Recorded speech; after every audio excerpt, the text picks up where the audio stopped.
ప్రభువా. అంతేకాదు మరి అభివృద్ధి అనేది మనం చూస్తే ఆదికాండం 39వ అధ్యాయము 5వ వచనాన్ని మనం చూస్తే అతని ఇంటి మీదను తనకు కలిగిన సమస్తము మీదను అతని విచారణకర్తగా నియమించిన కాలం మొదలుకొని యెహోవా యోసేపు నిమిత్తము ఐగుప్తు ఇంటిని ఆశీర్వదించెను.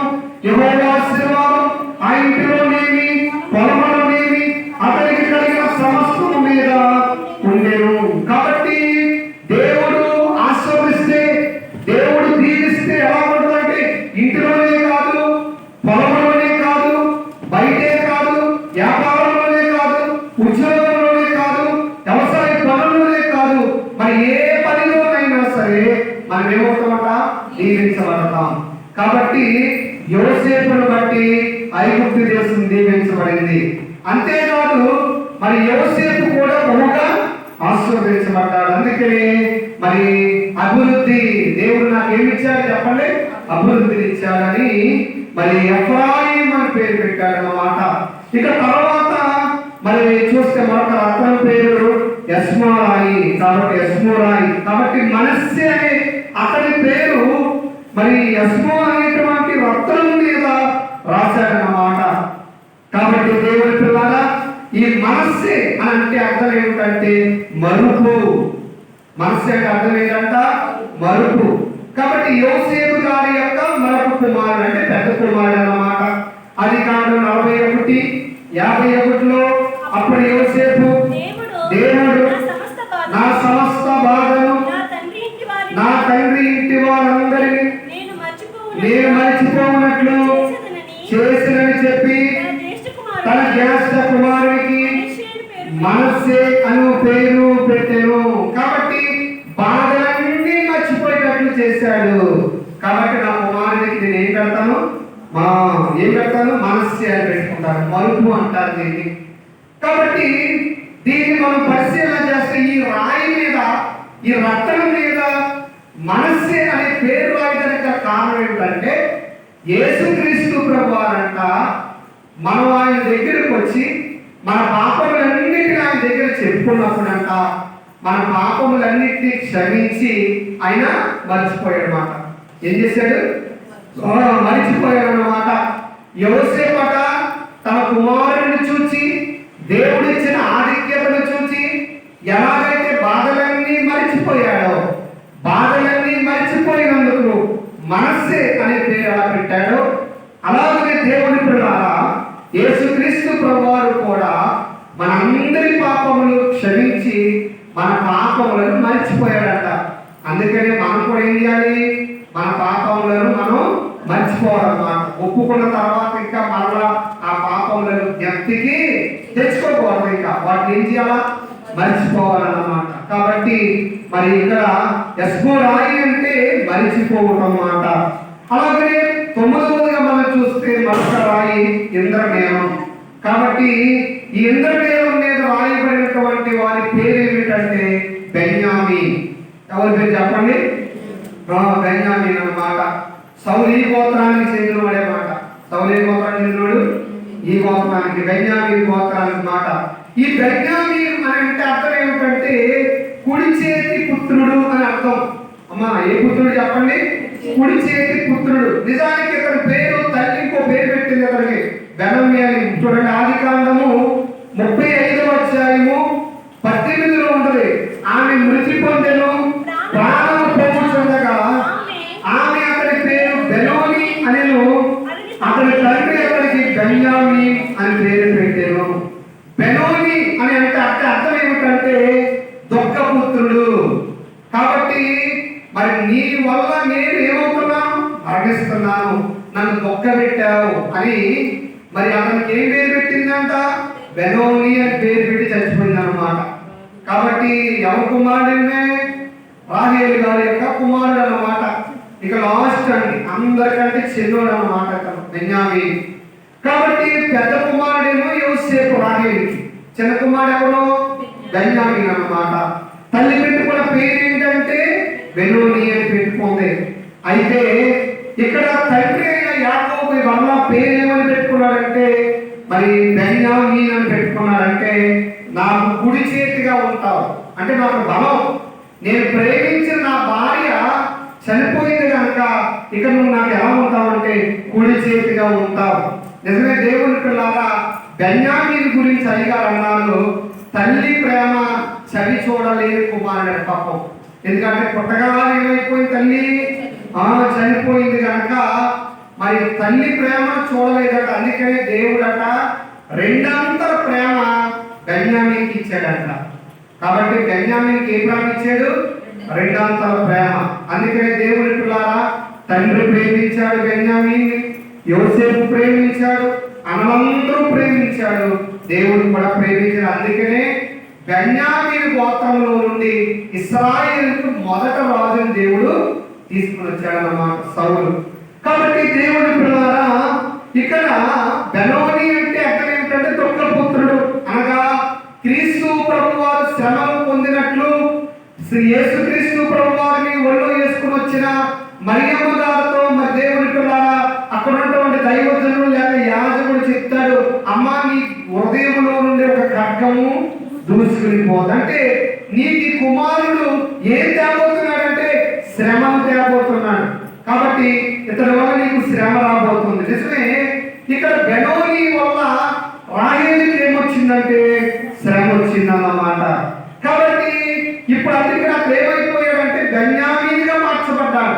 కాబట్టి బలమైన వాడిగా మార్చబడ్డాడు. ప్రకటన గ్రంథము 1:17 నేను ఆయనను చూడగానే సచ్చిన వారి వలె ఆయన పాదముల యొద్ద పడితిని, ఆయన తన కుడి చేతిని నా మీద ఉంచి నా కొడుకులను భయపడుతూ నేను మొదటివాడు మృతుడైతిని గాని ఇదిగో 20 యుగములు సజీవుడనై ఉన్నాను, తాళం చెవుల స్వాధీనంలో. కాబట్టి కుడి చేతిని మరి చేత మరి యోహాను గారిని తాకి చెప్తున్నాడంట ఆయన. ఏంటంటే భయపడదు, నేను ఎవరిని మొదటి వాడను కలపట్టి వాడు. కాబట్టి ఆరంభంలో నేనే ఉన్నాను, అంతంలోను నేనే ఉన్నాను. కాబట్టి భూమి కలగక మునిపే, సృష్టి కలగక మునిపే ఆరంభంలో ఉన్నాడు ఆయన దేవుడే. ఈ సృష్టి అంతా నాశనం అయిపోయిన చివరిలో కూడా ఎవరు ఉంటారంట? ఆయన ఉంటాడు. కాబట్టి ఆది అంతం లేని దేవుడు. కాబట్టి ఆది అంతమై ఉన్న దేవుడు, అనాది అనంతమై ఉన్న దేవుడు. అందుకే ఆయన కుడి చేయి అంటే, కుడి చేయి దేనికి సాదృశ్యం అంటే బలానికి సాదృశ్యం. కుడి చేతిలో ఏముందంటే సంతోషం ఉంది, కుడి చేతిలో ఏముందంటే ఆదరణ ఉంది. కాబట్టి తన భక్తులైన వారి దేవుడు తన కుడి చేత చేత వారిని ఏం చేస్తాడంటే ఆదరిస్తాడన్నమాట, సంతోషం కలిగిస్తాడంట, బలాన్ని ఇస్తాడంట. కాబట్టి ఇప్పుడు యాకోబుకి బలం ఎవరంటే బెన్యామీను అన్నమాట. అందుకనే తన భార్యను ఈ బెన్యామీను యోసేపులో చూసుకుని సంతోషించాడు యాకోబు. కాబట్టి దేవుని పిల్లారా, అలాగే బెన్యామీను అంటే కుడి చేతి పుత్రుడు. కాబట్టి దేవుడు తన కుడి చేతి చేత మనల్ని కాపాడుతున్నాడు అన్నమాట. తన కుడి చేతి చేత మనం ఏం చేస్తాడంటే ఆదుకుంటున్నాడు. తన కుడి చేతితో మనలను ఆదరిస్తూ ఉన్నాడు, మనకి బలాన్ని ఇస్తూ ఉన్నాడు. అందుకనే ఆ యొక్క మరి రత్నం మీద ఆ పేరు చెక్కబడింది. ఇక 4వ పంక్తిలోకి మనం వెళ్తే, మరి 4వ పంక్తిలో 10వ రత్నం పేరు మనం చూస్తే రత్నవర్ణపు రాయి అని మనకు కనబడుతుంది. ఈ రత్నవర్ణపు రాయి మీద రాయబడిన లేక చెక్కబడిన పేరు ఏంటంటే దాను. అమ్మా ఏం పేరు చెప్పండి? దాను. వీళ్ళందరూ ఎవరు అనుకుంటారండి? మరి యాకోబు యొక్క కుమారుడు అన్నమాట. కాబట్టి ఆ పేర్లు ఆ రత్నాల మీద చెక్కబడ్డాయి. అందుకని 12 మంది గోత్రకర్తలు అంటారు పాత నిబంధనలో. అమ్మా కాబట్టి జ్ఞాపకం ఏంటనే కానీ మీకు ఏమీ అర్థం కాదు. అమ్మా మీరు ఎంటున్నారో కొడుకుంటున్నారు, నాకైతే నేను స్తోత్రం. కాబట్టి ఆ పాఠం మాత్రం నేను చెప్తూ పోతాను. దేవుని పిల్లారా, వాక్యంలో మనం పరిశీలన చేస్తే దాను అంటే అర్థం ఏమిటంటే యెహోవాయే నా తీర్పరి. దాను అంటే అర్థం ఏంటంటే యెహోవాయే నా తీర్పరి. కాబట్టి మనకు తీర్పు తీర్చేవాడు దేవుడే అని తెలియచేయడానికే ఈ రక్తవర్ణపు రాయి మీద దేవుని పిల్లారా దాను అనే పేరు చెప్పబడింది అన్నమాట. ఆదికాండం 36లో ఉన్నది. అప్పుడు రాహేలు దేవుడు నాకు తీర్పు తీర్చెను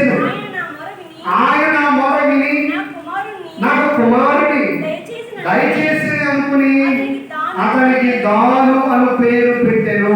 కాబట్టి దేవుని పిల్లారా, మనకి తీర్పు తీర్చేవాడు ఎవరంటే దేవుడు. మన తీర్పు తీర్చడానికి మన అర్హులం కాదు. అమ్మా, మనకి తీర్పు తీర్చేటువంటి హక్కు దేవుడు మనకి ఇవ్వాల.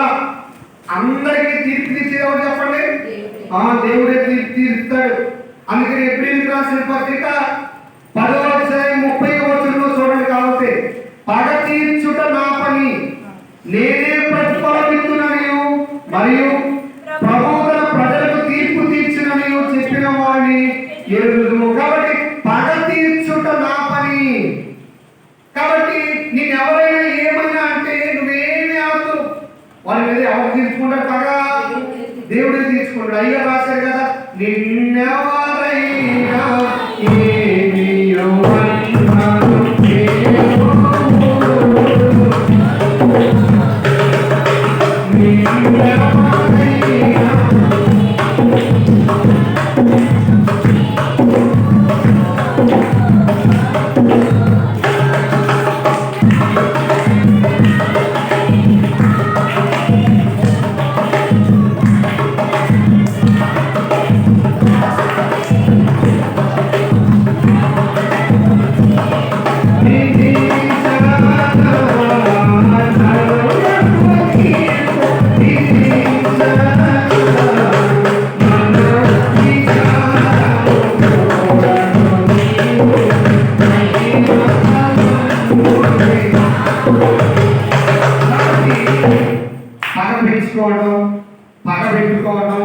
అన్నారు తీర్చుకోవటం క్రైస్తవుల పని కాదు. అర్థమైందమ్మా?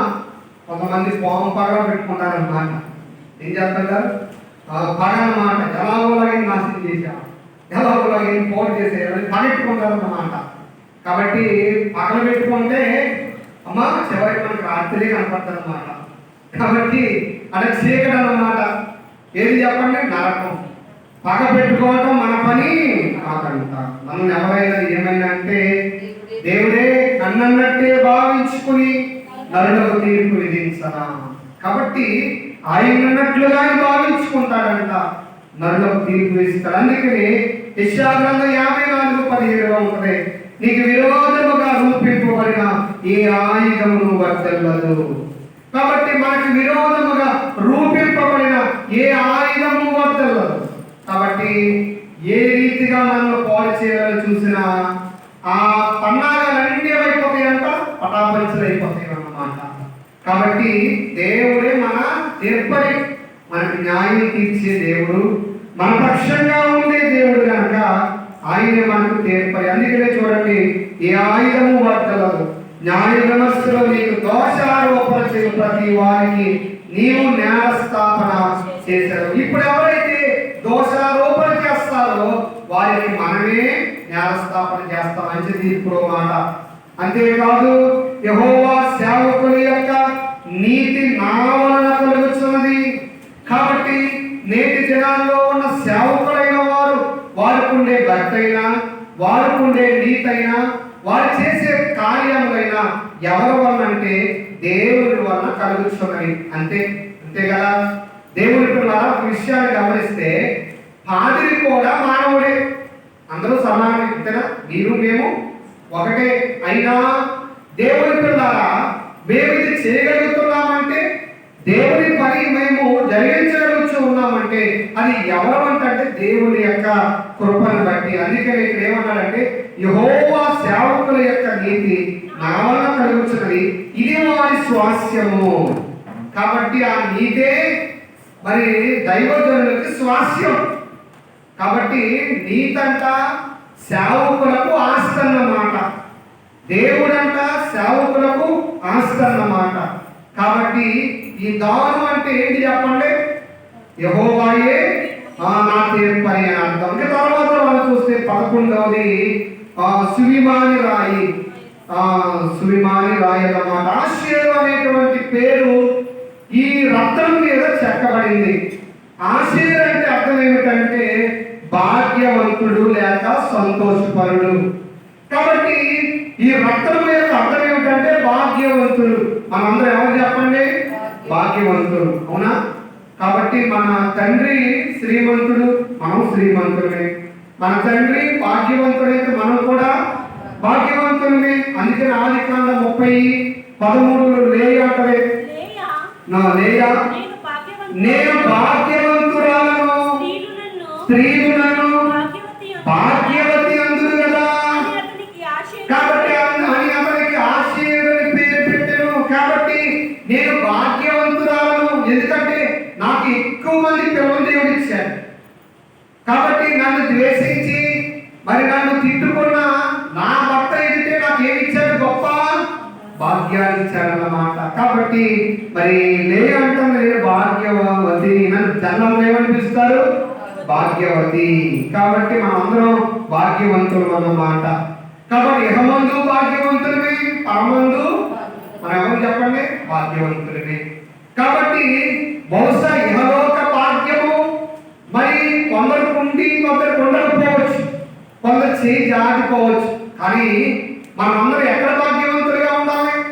పరలోక రాజ్యంలో భాగ్యవంతులుగా ఉండాలి. ఎందుకంటే అక్కడ దేవుడిచ్చే మహిమ, దేవుడిచ్చే ఆశీర్వాదం అంత గొప్పది. అందుకని మత్తయి సువార్త 25:34 చెప్పబడుతుంది, కుడివైపు ఉన్న వారిని చూచి నీ తండ్రి నా తండ్రి చేత ఆశీర్వదింపబడిన వారులారా రండి, లోకము పుట్టినది మొదలుకొని మీ కొరకు సిద్ధపరచబడిన రాజ్యమును స్వతంత్రించుకుని. కాబట్టి మరి కుడివైపు ఉన్న వారిని, గొర్రెల గుంపులో ఉన్న వారిని, పెళ్లి కుమార్తె వరుసలో ఉన్న వారిని దేవుడు అంటున్నాడు, నా తండ్రి చేత ఆశీర్వదింపబడిన వారులారా రండి, ఇదిగో రాజ్యము మీ కొరకు సిద్ధపరచబడింది. మనం వెళ్ళకుండానే పరలోకంలో మనకు ఒక ఇల్లును దేవుడు సిద్ధపరుస్తాడట. మనం వెళ్ళకుండానే మనకు కావలసిన స్థలము, కావలసిన తోట, కావలసిన మహిమ, కావలసిన దేవుడి కిరీటములు, ఆభరణములు, ఇవన్నీ ఆత్మ సంబంధమైన వాటన్నిటినీ దేవుడు మన కోసం ఎక్కడ ఉంచుతాడు? పరలోకం. అందుకనే దేవుడి పిల్లారా, ఇహలోకంలో ఉండి ఈ భాగ్యాన్నట ఎక్కడ దాచుకోవాలంటే పరలోకంలో దాచుకోవాలన్నమాట. భాగ్యవంతులు కావాలంటే ఏం చేయాలా? సంపాదించుకోవాలా? ఏం చేయాలి? మరి కూడబెట్టుకోవాలా? కూడబెట్టుకుంటే ఏదో ఒకటి ఎత్తుకుపోతారు. అవునా? కొంతమంది ఏం చేస్తున్నారు? అవి పెట్టారనుకోండి, ఏం చేయాలి? కూడబెట్టుకుంటాం అంతే సంగతులు అన్నమాట. అందుకని దేవుడి పిల్లలు ఎక్కడ దాచుకోవాలి? మనం దేవుడి దగ్గర మనం దాచుకోవాలి. అదే దేవుడి పిల్ల దేవుడికి ఇచ్చే దర్శనం భాగం అన్నమాట. అదే మనకు కూడా వచ్చేది, అదే మనల్ని పై నిలబెట్టేది, అదే మనల్ని భాగ్యవంతులుగా చేసేదన్నమాట. మనం కోట్ల రూపాయలు కట్టుకున్న ఇల్లైనా, మనం సంపాదించుకున్న ఎండి బంగారములైనా, ఆ దేవుని పిల్ల పేరు ప్రఖ్యాతులైనా, కీర్తి ప్రతిష్టలైన, అధికారములైన అన్నిటినీ మనం ఏం చేయాలట? విడిచిపెట్టి వెళ్ళిపోవాలి. కానీ దేవుని పిల్ల నువ్వు దేవుని కొరకు దేవుడు నీకు ఇచ్చిన దాంట్లో నుండి ఏది ఇస్తావో అదే నిన్ను ఎక్కడ నిలబెట్టంటే భాగ్యవంతుడిగా రేపొద్దున పరలోకంలో నిలబడతాడు. అందుకని మొదటి పేతురు రాసిన పత్రిక 1:9 చెప్పబడుతుంది, మీరు ఆయనను చూడకపోయినను ఆయనను ప్రేమించుచున్నారు, ఇప్పుడు ఆయన కనులారా చూడకి విశ్వసించుచు మీ విశ్వాసమునకు ఫలముగా ఆత్మరక్షణ పొందుచు చెప్ప సత్యమును మహిమాయుక్తమైన సంతోషము గలవారై ఆనందించుని. కాబట్టి నిజానికి మనం ఇస్తున్నది నిజంగా దేవుడి దగ్గరికి వెళ్తుందా అంటే మనం చూసామా? చూడలేదు. అందుకనే పేతురు ఏమంటున్నాడు? మీరు ఆయనను చూడకపోయినను. దేవుడి పిల్లల కొందరికి జీవితాంతము దేవుడు కనపడడు, అయినా వారు దేవుడిని ప్రేమించారు కనుక దేవుడు వారికి ఉన్నతమైన స్థితిని ఇస్తారు. దేవుడి పిల్లలు దేవదాసయ్య గారు అన్నారు, మరి ఆంధ్ర క్రైస్తవ కీర్తనలో అనేకమైన పాటలు రాసిన పురుషోత్తం చౌదరి గారు. పురుషోత్తం చౌదరి గారికి దేవుడు ఎప్పుడు కనపడలేదు దర్శనంలో, ఎప్పుడు అసలు ఆయనకి దర్శనమే రాలేదు. కానీ ప్రపంచంలో గొప్ప పాటలు రాసిన వ్యక్తి ఎవరంటే పురుషోత్తం చౌదరి గారు. ఆంధ్ర క్రైస్తవ కీర్తనలో ఉన్న గొప్ప గొప్ప పాటలని. కానీ దేవుడి పిల్లారా, ఆయనకు దేవుడు కనబడకపోయినా ఎవరు నమ్మాడు? దేవుని నమ్మే సమస్త పనులు దేవుడి కొరకు చేశాడు కనుక అయ్యగారు అన్నారు, అతను దేవుడు కనబడకపోయినా దేవుడు అతను ఉన్నతమైన స్థితిలోనే పరమందు నిలవబెడతారని. కాబట్టి దేవుడి పిల్లలు అందుకని అంటారు, చెప్ప సత్యమును మహిమాయుక్తమునైన సంతోషము గల వారై ఆనందించుడి. ఇక్కడ ఆనందం లేకపోయినా, ఇక్కడ సంతోషం లేకపోయినా పరలోకమందు మనకి గొప్ప సంతోషాన్ని ఇస్తాడు. అలాగే 12వదిగా మనం చూస్తే చివరిగా మరి మనలో సూర్యకాంతమని మనకు కనబడతా ఉంది. కాబట్టి దేవుని పిల్లలారా, ఇది సూర్యకాంతం మీద మరొక రత్నం మీద రాయబడిన పేరు ఏమిటంటే నప్తాలి. నప్తాలి అంటే పోరాడి గెలుచుట. నప్తాలి అంటే అర్థం ఏంటంటే పోరాడి గెలుచుట. ఆదికాండం 30 ఉన్నది. అప్పుడు రాజేలు దేవుని కృప విషయమై నక్కతో పోరాడి గెలిచిందనుకుని అతనికి నప్తాలి అని పేరు పెట్టాను. కాబట్టి రాజేలు అంటుంది, నాకంటే ముందుగా నాకు గర్భం వచ్చింది కాబట్టి నక్కతో నేను పోరాడి గెలిచాను, కాబట్టి దేవుడు నా కుమారుని ఇచ్చాడని అతనికి నప్తాలి అనే పేరు పెట్టింది. కాబట్టి దేవుని పిల్లలారా, దేవునితో పోరాడుట అంటే అర్థం ఏమిటంటే ప్రార్థనలో ఎక్కువగా ఉండుట అని అర్థం. పోరాటం అంటే ఏంటి? మరి యాకోబు దేవునితో పెరిగిలాడాడు అంటారు, బైబిల్లో ఉంటాయి. చాలా మంది అనుకుంటారు పెరిగిలాడితే దెబ్బలాడు అనుకుంటారు. దెబ్బలాడు కాదు, ప్రార్థన చేశాడు, గోజలాడాడంట. దేవుని పాదాలు పట్టుకొని యాకోబు ప్రార్థిస్తూనే ఉన్నాడు, గోజలాడుతూనే ఉన్నాడు. అందుకని దేవుని పిల్లలారా ఆ ప్రార్థనలో గెలిచాడన్నమాట. దేవుడు దీవించే వరకు యాకోబు దేవుని పాదాలు విడిచిపెట్టలేదు. కాబట్టి దేవుని పిల్లలారా, ఇక్కడ మనము కూడా ఏం చేయాలంటే పోరాడే వారముగా ఉండాలి. దేంట్లో పోరాటం? ప్రార్థనలో పోరాటం. అవునా? ఏం చేయాలా? ప్రార్థనలో పోరాటం చేయాలి. మరి మొన్న మీతో అన్న ఒక పూటైనా మీరు 2 గంటలైనా ప్రార్థనలో ఉండండి అన్నా. ఉన్నారా? ఉన్నవాళ్ళు ఎంతమంది చేతులు చూస్తాను చూసాను. మరి నీళ్ళు ప్రార్థన లేదు మీరు అంటే మీ సిరిగుతులు వేశారన్నమాట. అంతే కదా, దేవుని స్తోత్రం తెచ్చడం. కాబట్టి ఏం చేయాలా? ప్రార్థనలో ఉండాలి. ప్రార్థనలో మనం ఉండకపోతే, దేవుడితో పోరాటం చేయకపోతే, దేవుడి పిల్లల ప్రార్థనలో గెలవకపోతే ఏ ఉపయోగము ఉండదన్నమాట. యాకోబు మరి ప్రార్థనలో గెలిచాడు కనుక తన అన్న కోపాన్ని కూడా తగ్గించగలిగాడు. దేవుడి పిల్లల చంపడానికి వచ్చిన వాళ్ళట మరి యాసవ్ ఏం చేశాడు? యాకోబుని గట్టిగా పట్టుకుని గౌరవించుకుని ముద్దు పెట్టుకున్నాడు అన్నమాట. కాబట్టి మనం ఏం చేయాలంట? పోరాటం చేయాలన్నమాట. యాకోబు పత్రిక 5:17 మరి యాకోబు అంటాడు, ఏలియా మన స్వభావం వంటి మనుష్యుడే వర్షింపబడినట్లు అతడు ఆశతో ప్రార్థన చేయగా 3.5 సంవత్సరాలు భూమి మీద వర్షము కురవలేదు. కాబట్టి వాక్యంలో మనం పరిశీలన చేస్తే ప్రార్థన వల్ల ఏ కార్యమైనా జరుగుతుంది. ఏలియా కూడా మనలాంటోడే అన్నాడు, మన వంటి స్వభావం కలిగిన వాడే, మనుషుడే. కానీ ఏలియా ప్రార్థన చేస్తే 3.5 సంవత్సరాలు భూమి మీద ఏం కొరవలేదట? వర్షం కొరవలేదు. కాబట్టి దేవుని పిల్లలారా అలాంటి ప్రార్థన మనం చేయగలగాలి. అందుకని ఈ 4వ పంక్తిలో దేవుని పిల్లలారా 3వ రత్నం మీద సూర్యకాంతం అనగా నప్తాలి అంటే మరి పోరాడి గెలుచుట అనే మాట సంబోధించబడింది కనుక మనము కూడా రాకడ వరకు దేవుడి సన్నిధిలో పోరాడి గెలిచి రాకడ మేము ఎక్కాలి. అట్టి భాగ్యం దేవుడు మనల్ని కలిగించును గాక. కృపానిధి అయిన మా తండ్రి, నీకే వందనాలు. ఈ